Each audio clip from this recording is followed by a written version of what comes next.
Germany. द्वितीय विश्व युद्ध का अंतिम महीना। नाजी सेना हार रही थी, लेकिन एक रहस्यमय ट्रेन रात के अंधेरे में पोलैंड के पहाड़ों की ओर जा रही थी। उस ट्रेन में था 300 टन सोना, हीरे, पेंटिंग्स और अनमोल कलाकृतियां। वो ट्रेन एक सुरंग में घुसी और फिर गायब हो गई, कभी नहीं निकली। आज भी कहीं दफन है। लाखों लोगों ने खोजा, कोई नहीं मिला। ये है नाजी गोल्ड ट्रेन का रहस्य। लेकिन ये अकेला खजाना नहीं है। इतिहास में ऐसे दर्जनों खजाने हैं जो गायब हो गए। कुछ समुद्र में डूबे, कुछ जमीन में दफन हुए, कुछ चोरी हो गए। हर एक के पीछे एक कहानी है। हर एक की कीमत अरबों डॉलर है और हर एक आज भी कहीं छिपा है। खजाना शिकारी आज भी इन्हें खोज रहे हैं। कुछ ने अपनी पूरी जिंदगी लगा दी, लेकिन ये खजाने आज तक नहीं मिले। अगर आपको ऐसे ही रहस्यमयी और अनसुनी कहानियां पसंद है तो चैनल को सब्सक्राइब करें, वीडियो को लाइक करें और चलिए शुरू करते हैं इस रहस्य की गहराई में उतरना। पहला खजाना, सम्राट अशोक का 9 अनजान पुरुषों का खजाना। सम्राट अशोक ने कलिंग युद्ध में भयानक तबाही देखी। लाखों लोग मरे, खून की नदियां बही।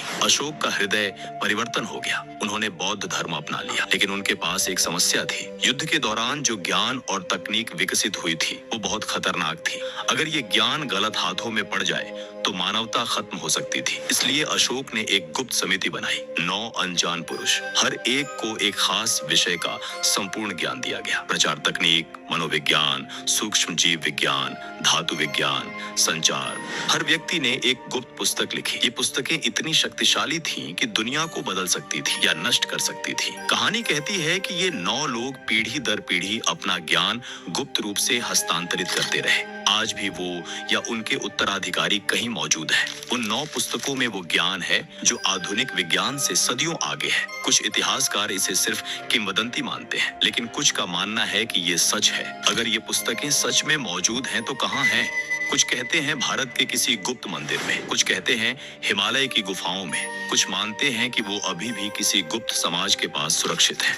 इस ज्ञान की कीमत अनमोल है। अगर मिल जाए तो मानव सभ्यता रातों रात बदल सकती है। दूसरा खजाना, यामाशिता का खजाना, फिलीपींस। 1942 से 1945, द्वितीय विश्व युद्ध। जापानी सेना ने पूरे एशिया को लूटा। चीन, इंडोनेशिया, मलेशिया, बर्मा, थाईलैंड, हर जगह से सोना, हीरे, कलाकृतियां, बुद्ध की मूर्तियां चुराई। अनुमान है कि कुल लूट की कीमत आज के समय में लगभग 100 अरब डॉलर से ज्यादा थी। इस ऑपरेशन को कोड नाम दिया गया, गोल्डन लिली। जनरल तोमोयुकी यामाशिता के नेतृत्व में ये खजाना फिलीपींस लाया गया, क्योंकि युद्ध का अंत करीब था। जापान हार रहा था, उन्हें लूट को छिपाना था। फिलीपींस के पहाड़ों, गुफाओं और सुरंगों में इसे दफन किया गया। 175 से ज्यादा छिपाने की जगह बनाई गई। हर जगह में करोड़ों का खजाना था। लेकिन सबसे भयानक बात ये थी, जिन कैदियों और मजदूरों ने ये खजाना दफनाया उन सभी को मार दिया गया ताकि वे राज न बता सकें। कुछ 1970 में एक फिलिपिनो खजाना शिकारी रोजेलियो रोक्सास ने एक सुनहरी बुद्ध मूर्ति खोजी। वजन 1 टन शुद्ध सोना, साथ में हीरों से भरे बक्से। लेकिन तत्कालीन तानाशाह राष्ट्रपति मार्कोस ने सेना भेजकर सब कुछ जब्त कर लिया। आज भी फिलीपींस में हजारों लोग यामाशिता का खजाना खोज रहे हैं। कुछ छोटे खजाने मिले हैं, लेकिन मुख्य भंडार अभी भी गायब है। कुछ लोग मानते हैं कि मार्कोस ने बहुत सारा खजाना निकाल लिया था, लेकिन बाकी वो आज भी कहीं जमीन के नीचे दफन है। नानी ने दोनों को। रूस का खोया हुआ कक्ष, 1701, प्रशिया का राजा फ्रेडरिक प्रथम। उन्होंने अपने महल में एक अद्भुत कमरा बनवाया। पूरा कमरा जरा हुआ था एम्बर यानी तृणमणि से। 6 टन एम्बर, सोने की पत्तियां, दर्पण, रत्न, कलाकृतियां।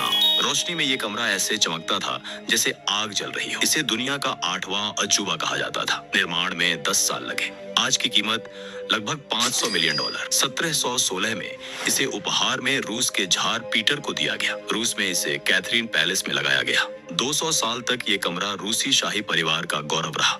लाखों लोग इसे देखने आए। फिर 1941 आया, द्वितीय विश्व युद्ध। जर्मनी ने सोवियत संघ पर हमला किया। नाजी सेना ने कैथरीन पैलेस पर कब्जा कर लिया। उन्होंने एम्बर रूम को टुकड़ों में अलग किया, 27 बक्सों में पैक किया और जर्मनी के कोनिग्सबर्ग शहर ले गए। वहां के महल में फिर से लगा दिया गया। 1944, युद्ध का अंत करीब था।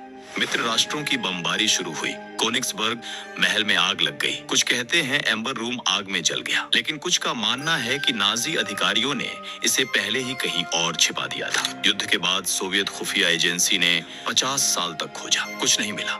2003 में रूस ने एक प्रतिकृति बनवाई, लेकिन असली एम्बर रूम आज भी लापता है। चौथा खजाना, कैप्टन किड का खजाना। समुद्री डाकू की लूट 1645 में स्कॉटलैंड में जन्मे विलियम किड। शुरुआत में वो एक सम्मानित नाविक थे, लेकिन 1695 में उन्हें एक मिशन दिया गया, समुद्री डाकुओं को पकड़ना। लेकिन किस्मत ने पलटी खाई और खुद किड समुद्री डाकू बन गए। 1698 में उन्होंने एक अर्मेनियाई जहाज क्वेडा मर्चेंट को लूटा। उसमें था सोना, चांदी, रेशम और कीमती रत्न। आज की कीमत लगभग $100 मिलियन।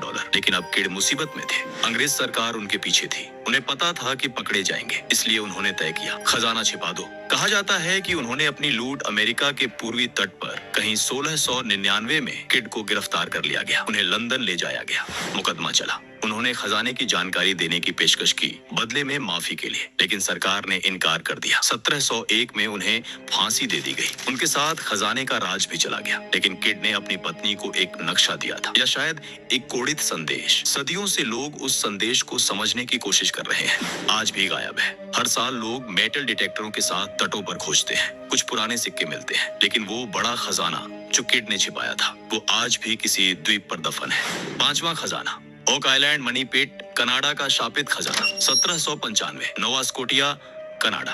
ओक आइलैंड पर 3 किशोर लड़के घूम रहे थे। उन्होंने एक पेड़ देखा जिसकी एक मोटी टहनी कटी हुई थी। नीचे जमीन धंसी हुई थी। उन्हें लगा यहाँ कुछ दफन है। उन्होंने खोदना शुरू किया। 2 फीट नीचे पत्थर की एक परत मिली। 10 फीट नीचे लकड़ी के लट्ठे, 20 फीट नीचे फिर लट्ठे, 30 फीट पर भी। किसी ने बहुत सावधानी से कुछ छिपाया था, लेकिन लड़कों के पास उपकरण नहीं थे। वे वापस आए, लेकिन ये कहानी फैल गई। 1804 में एक कंपनी बनी, ओक आइलैंड एसोसिएशन। उन्होंने खोदना जारी रखा। 90 फीट की गहराई पर उन्हें एक पत्थर मिला जिस पर अजीब प्रतीक थे। अनुवाद किया गया, 40 फीट नीचे 2 मिलियन पाउंड दफन है। लेकिन 93 फीट पर पानी भर गया। पूरा गड्ढा डूब गया। किसी ने एक चालाक जाल बनाया था। भूमिगत सुरंगें थीं जो समुद्र से जुड़ी थीं। जैसे ही कोई गहराई तक पहुंचता, समुद्र का पानी अंदर आ जाता। 200 साल से ज्यादा समय हो गया। दर्जनों कंपनियां, सैकड़ों लोग, लाखों डॉलर खर्च हुए। 6 लोग मर चुके हैं खुदाई में, लेकिन खजाना नहीं मिला।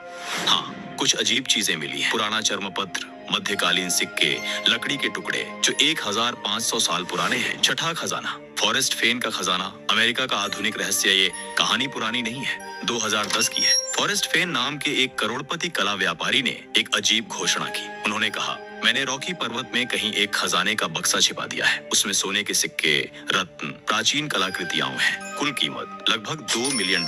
और मैंने एक कविता लिखी है जिसमें 9 संकेत हैं। जो इसे सुलझा ले, खजाना उसका। 2015 के बाद से हजारों लोग खोजने निकले, लेकिन रॉकी पर्वत विशाल है, हजारों वर्ग मील। कविता के संकेत रहस्यमय थे। गर्म पानी से शुरू करो, घर का भूरा रंग, कोई पैडल नहीं। हर पंक्ति अलग तरह से समझी जा सकती थी। लोगों ने सब कुछ छोड़ दिया, नौकरियां छोड़ी, बचत खर्च की, परिवार तोड़ लिए।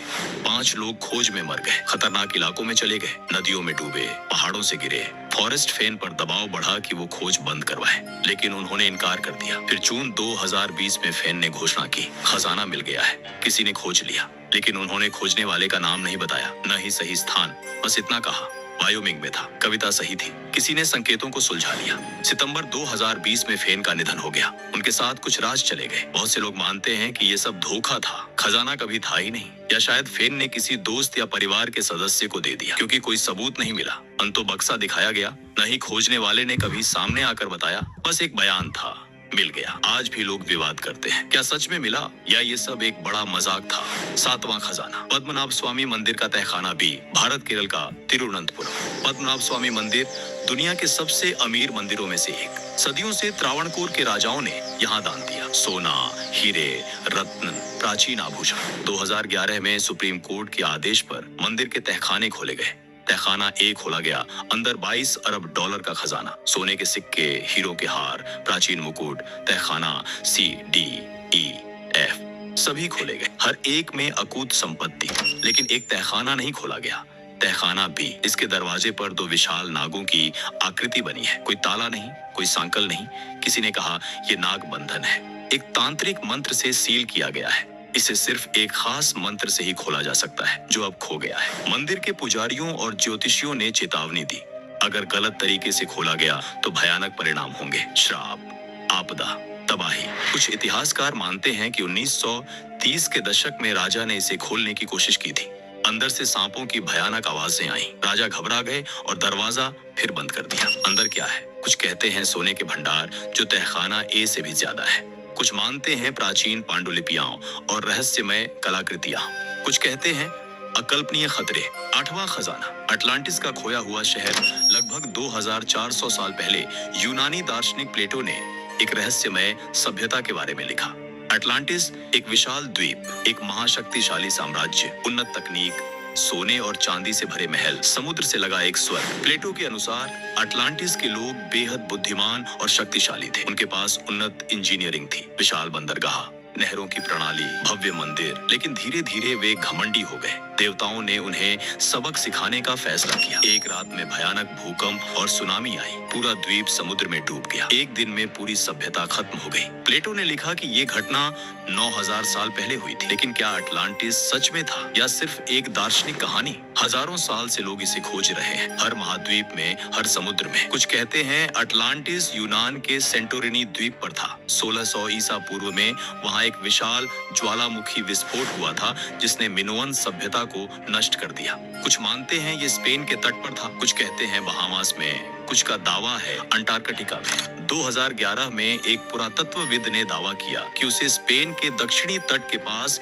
एक दफन शहर मिला है। सैटेलाइट इमेजरी में कुछ संरचनाएं दिखी, लेकिन जब खुदाई हुई तो कुछ ठोस नहीं मिला। अगर अटलांटिस सच में था और उसमें वो सारा सोना और खजाना था जो प्लेटो ने बताया, तो वो आज भी समुद्र की गहराइयों में दफन है। एक पूरी सभ्यता का खजाना। नौवां खजाना। फ्लोर डे ला मार। इतिहास का सबसे अमीर जहाज 1511। पुर्तगाली नौसेना का जहाज फ्लोर डे ला मार। मलक्का पर हमले के बाद ये जहाज लूट लेकर वापस जा रहा था। लेकिन ये कोई साधारण लूट नहीं थी। इसमें था मलक्का सल्तनत का पूरा खजाना। 60 टन सोना, बहुमूल्य रत्न, हीरे, माणिक, हाथी दांत, रेशम और सबसे कीमती सुल्तान की राजसी दौलत। जहाज भारी था, बहुत ज्यादा वजन था। पुर्तगाली कप्तान अफोंसो डी अल्बुकर्क जानते थे कि ये खतरनाक है, लेकिन लालच ज्यादा था। जहाज रवाना हुआ, लेकिन सुमात्रा के तट के पास भयानक तूफान आया। जहाज लड़खड़ाया, पानी अंदर आने लगा और फिर डूब गया। सैकड़ों लोग मरे और उनके साथ डूब गया इतिहास का शायद सबसे बड़ा खजाना। आज की कीमत में ये खजाना लगभग 2 से 9 अरब डॉलर का हो सकता है। 500 साल से लोग इसे खोज रहे हैं। इंडोनेशिया, मलेशिया, सिंगापुर सभी दावा करते हैं कि जहाज उनके पानी में डूबा है। दर्जनों अभियान हुए, लाखों डॉलर खर्च हुए। कुछ लोग दावा करते हैं कि उन्हें जहाज के अवशेष मिले, लेकिन कभी पुष्टि नहीं हुई। समस्या ये है कि 500 साल में समुद्र की धाराएं चीजों को बहुत दूर ले जा सकती हैं। रेत और कीचड़ ने सब कुछ ढक दिया। जहाज के लकड़ी के हिस्से सड़ गए। सोना और रत्न समुद्र तल में गहराई में दब गए। 2008 में इंडोनेशिया सरकार ने एक बड़ा अभियान शुरू किया। विशेष सोनार उपकरणों से समुद्र तल की स्कैनिंग की गई। कुछ आशाजनक संकेत मिले, लेकिन फिर फंडिंग खत्म हो गई, खोज रुक गई। 2019 में मलेशिया ने अपना अभियान शुरू किया, अभी भी जारी है, लेकिन अभी तक कुछ नहीं मिला। फ्लोट समुद्र की गहराइयों में पड़ा है। अरबों का खजाना, इतिहास का एक टुकड़ा, शायद कभी मिल जाए या शायद हमेशा के लिए समुद्र की कब्र में दफन रहे। 10वां खजाना। जॉन डिलिंजर का खजाना। अमेरिकी गैंगस्टर की लूट। 1930 का दशक, अमेरिका में महामंदी का दौर। जॉन डिलिंजर एक बैंक लुटेरा जो रॉबिन हुड की तरह मशहूर हो गया। लोग उसे हीरो मानते थे क्योंकि वो अमीर बैंकों को लूटता था। पुलिस उसे सबसे खतरनाक अपराधी मानती थी। 4 साल में डिलिंजर ने दर्जनों बैंक लूटे। अनुमान है कि उसने कुल 3 लाख डॉलर लूटे, आज की कीमत में लगभग 7 मिलियन डॉलर। लेकिन जब 1934 में FBI ने उसे मार गिराया तो उसके पास बहुत कम पैसे मिले। बाकी पैसे कहाँ गए? कुछ लोगों का मानना है कि डिलिंजर ने अपनी लूट विस्कॉन्सिन में किसी जंगल में दफन कर दी थी। उसके परिवार के सदस्यों ने संकेत दिए कि वो अक्सर विस्कॉन्सिन जाता था, कुछ दिन गायब रहता था, शायद खजाना छिपाने के लिए। 1960 के दशक में एक व्यक्ति ने दावा किया कि डिलिंजर के गिरोह का एक सदस्य मरने से पहले उसे एक नक्शा दे गया था।